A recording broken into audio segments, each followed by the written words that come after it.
Bienvenido a tu siguiente clase de biología. Quien te habla, Mr. Alexander Colina. Hoy hablaremos sobre tipos de selección natural y pruebas de la evolución.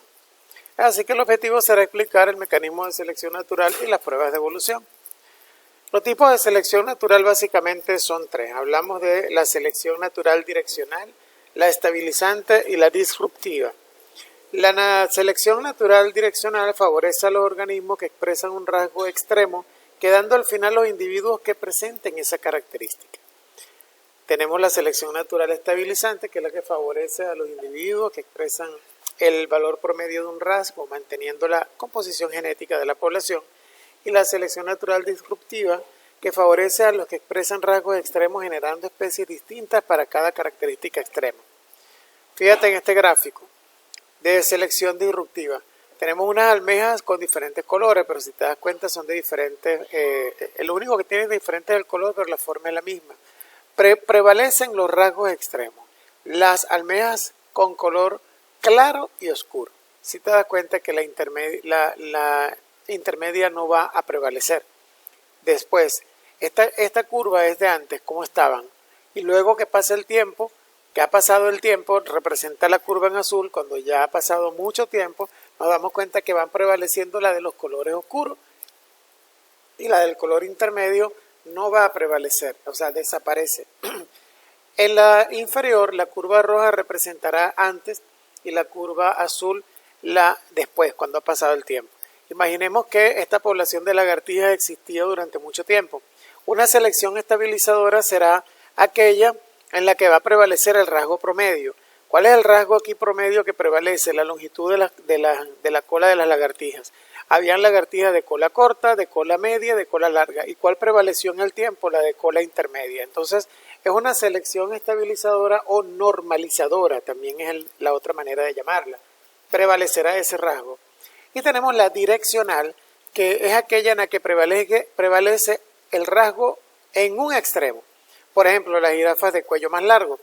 Sí, habían jirafas de cuello corto, medio y largo. Antes podrían haber habido más con cuello corto y menos con cuello largo, pero luego, por la necesidad de alimentación y la costumbre de comer del follaje más altos, la selección natural hizo que fueran desapareciendo las especies de cuello más pequeño, prevaleciendo al final la de cuello más largo.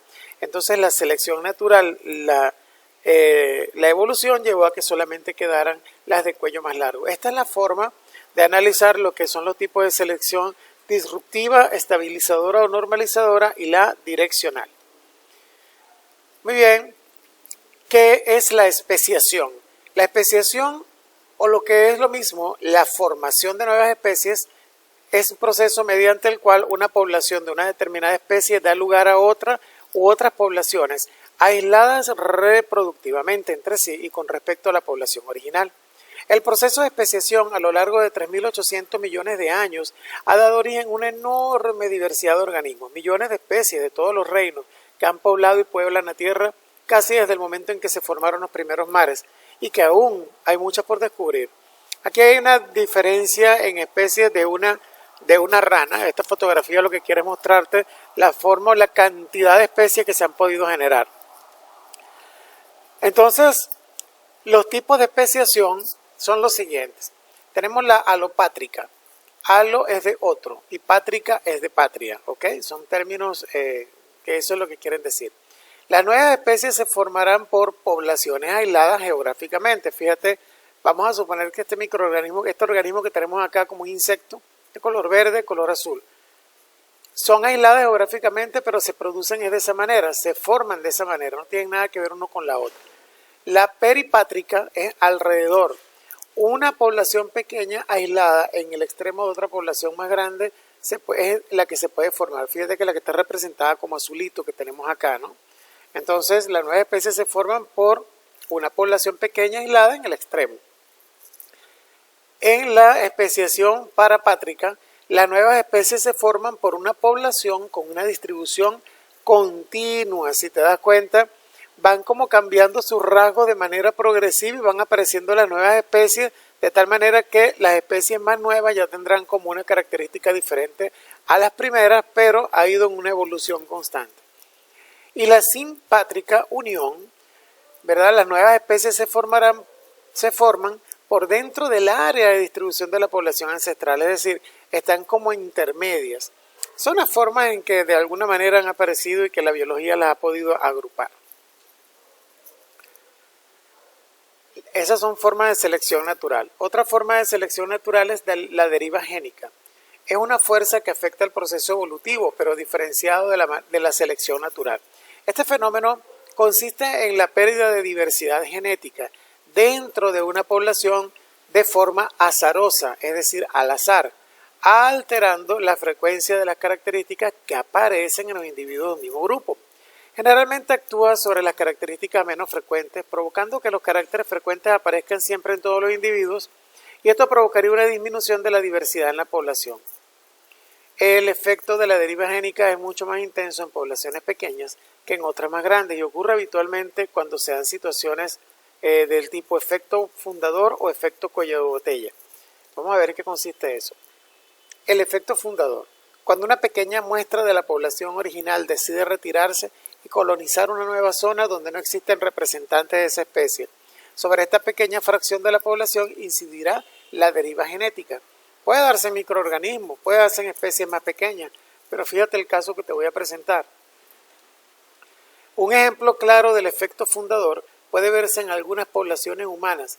Por ejemplo, los Amish son miembros de una orden que emigró de Alemania y Suiza a Estados Unidos y formaron una colonia de pocos individuos que presentan un alto porcentaje de consanguinidad, es decir, tienen descendencia entre familiares y que permanecen aislados del resto de los humanos. Los individuos de esta colonia presentan un alto porcentaje de una rara enfermedad en la que se combinan el enanismo y la polidactilia. Esta enfermedad es común en esta población, pero muy rara en el resto del mundo. Entonces, es una forma de especiación, el efecto fundador, porque fue un grupo de personas que se aislaron y entre ellos empezaron a reproducirse y la aparición de los nuevos individuos, aunque son de la misma especie, han ido cambiando. Básicamente es como si la especie estuviese mutando. Esto es una fotografía de cómo son ellos realmente. Y esto es un pie polidactilio. Fíjate que tiene 6 dedos. Entonces presentan esos rasgos, pero es precisamente por el hecho de que se reproducen entre ellos y los factores de consanguinidad están presentes. El efecto cuello de botella es otro fenómeno que puede fomentar la existencia de la deriva génica.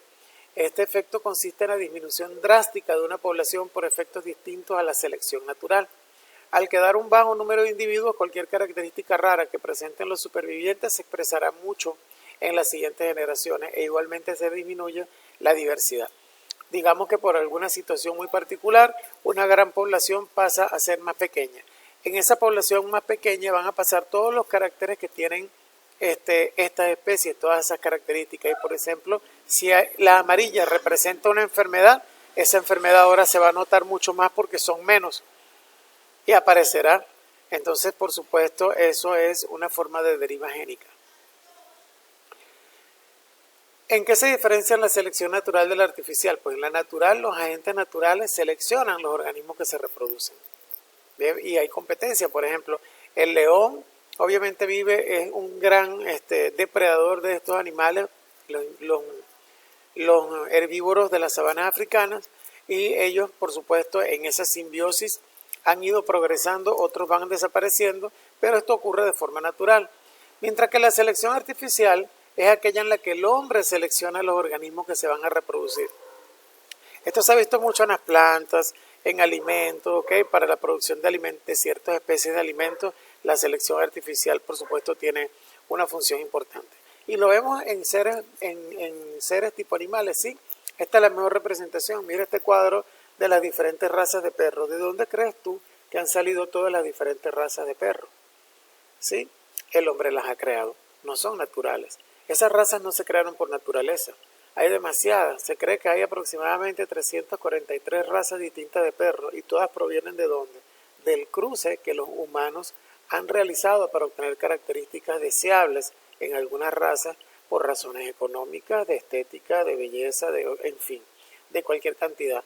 Y si consideramos que ahora los perros, cuando no son bien cuidados, se cruzan entre ellos, entonces la especiación ahora es más aumentada porque los rasgos originales de cada raza de perros se han ido mezclando con otros y han aparecido nuevas especies que, aunque no son reconocidas como razas oficiales, biológicamente constituyen nuevas razas porque se están cruzando entre ellos. Imagínate cuando cruzas, por ejemplo, vamos a suponer que se cruce un chau chau con un pastor alemán. Va a tener características de los dos. La gente dice, son mestizos, no son raza pura, pero biológicamente es una nueva especie. Las pruebas de la evolución.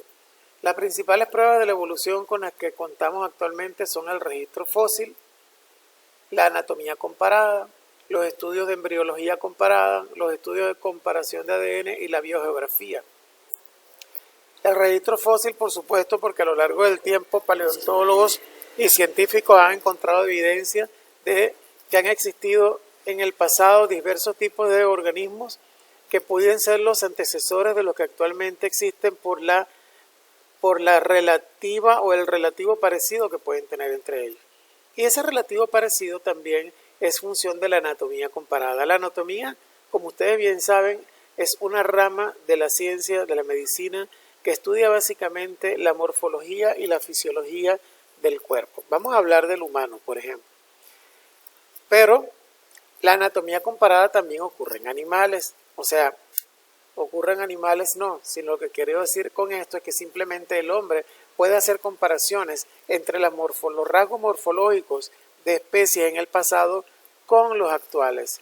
Y esas comparaciones morfológicas son las que permiten decidir si ha habido o no parentesco. Esa misma comparación se puede hacer a nivel de embriones, que pueden ser también comparados con especies que actualmente existen. Y por eso es que muchos científicos dicen que procedemos del mono, porque los embriones también se parecen. Entonces, a eso se refiere el término comparado en este tipo. Las pruebas de la evolución, entonces, son las pruebas morfológicas, las biogeográficas, las paleontológicas, las embriológicas y las bioquímicas, ¿ya? Aquí aparece una figura que lo que quiere probar es simplemente eso. Pruebas paleontológicas. Pues se encuentra, por ejemplo, se comparan los huesos actuales de un ave con un ave que existió hace mucho tiempo. Pico, el Archaeopteryx pudo ser el antepasado extinguido de las aves, era mitad reptil, mitad ave. El pico tenía dientes, las garras tenían dedos, las plumas tenían una cola larga como un reptil. El ave actual tiene una cola corta, el pico no tiene dientes, los dedos son vestigiales y sin garras, entonces por supuesto pueden tener cierto parecido, pero por la apariencia, el aparente parecido de su morfología, se puede presumir que pudo haber sido el ancestro. Entonces, aunque no se puede probar al 100%, esa evidencia deja mucho que pensar. Las pruebas paleontológicas, por ejemplo, el ancestro de los équidos, de los caballos, se han encontrado pruebas, registros fósiles de este tipo de patas en los caballos. Entonces han logrado reconstruir historias evolutivas completas como la que condujo hasta el caballo. Los antepasados del caballo entonces fueron cambiando y gradualmente fueron perdiendo dedos como adaptación a la carrera veloz. Por eso es que corren velozmente. En los fósiles está escrita la historia evolutiva. Ese es el registro fósil. El registro fósil es el que puede decir si alguna vez existió algo parecido en el pasado. Pruebas morfológicas se basa en el estudio comparado de la morfología de los órganos de seres vivos actuales o de fósiles mediante la anatomía comparada y se estudian las semejanzas y diferencias entre órganos de diversas especies. Las pruebas biogeográficas, estudio comparado de la distribución geográfica de las especies. Por ejemplo, la familia de los camélidos, que son camellos, dromedarios, se diversificó de acuerdo a su distinta adaptación en diferentes hábitats. Ello constituye una prueba biogeográfica más de la evolución. Tenemos todas las especies parecidas, el camello bactriano, que es el que tiene las dos jorobas, muy distribuido a lo largo del Medio Oriente y Asia Sur Medio, que son los camélidos de Asia, África, el dromedario, que solo tiene una joroba, como lo ves acá, más distribuido hacia la parte norte de África y lo que es la parte sur de lo que es el mar Mediterráneo, todos estos países. Y hacia América del Sur tenemos la llama, la alpaca, la vicuña, el guanaco, y son todas parecidas. Los organismos que viven juntos evolucionan de una forma similar. Si quedan poblaciones aisladas, tienden a evolucionar de forma diferente. Es lo que se presume que pasó con estas especies y puede constituir una prueba de la evolución. Bien, es todo por hoy. Sea de provecho.